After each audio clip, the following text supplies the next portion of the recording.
Welcome back. Next, an exclusive interview. A woman from mainland China tells NTD about her harrowing journey migrating to the U.S. and crossing the Texas-Mexico border.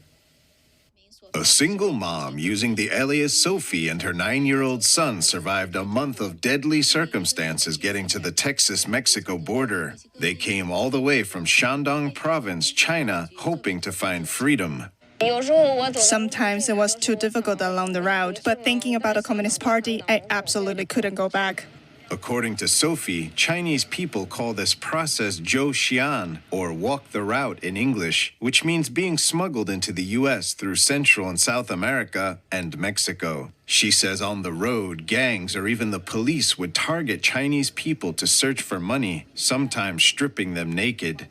When we arrived by bus, we were told a good contact would pick us up, but it turned out it was members of a gang who picked us up. It was nighttime and we walked through the street to a hut. People there began to check our identities. Later, we were led through streets and alleys, and we arrived at another place. They began to check our luggage and ordered us to hand over our money and our mobile phones. He said he would arrange for us to cross the river the next day, but the next day he told us very seriously that each person still owed $1,800. He said that if I didn't pay, he would take my son away and I would never see him again. And then he pulled out a gun and threatened me.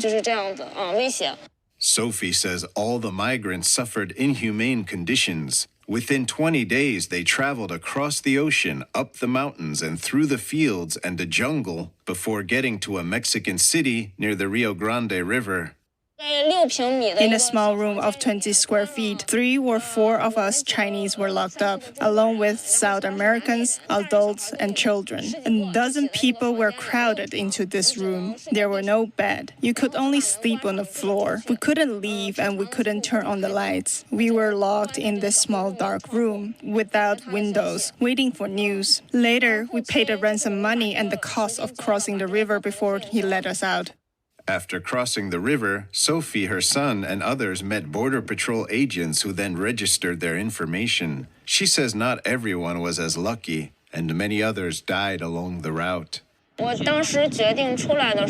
I decided to come out of China, I thought I'd rather lose my life on the road, because the Communist Party makes life unbearable, this evil regime. The CCP treats us like livestock. At any time, it wants your money, wants your parts, your organs. It can pull one out and cut it off, then empty your bank account. People are erased like numbers. It's terrible. You have no freedom. You have no freedom of speech, no freedom of belief, no basic right of life. Sophie hopes that being in the U.S. and free of the CCP's control, her son can grow up happy. She is looking for legal help to stay in the U.S. and start a new life. Reported by Brenda Chen, NTD News.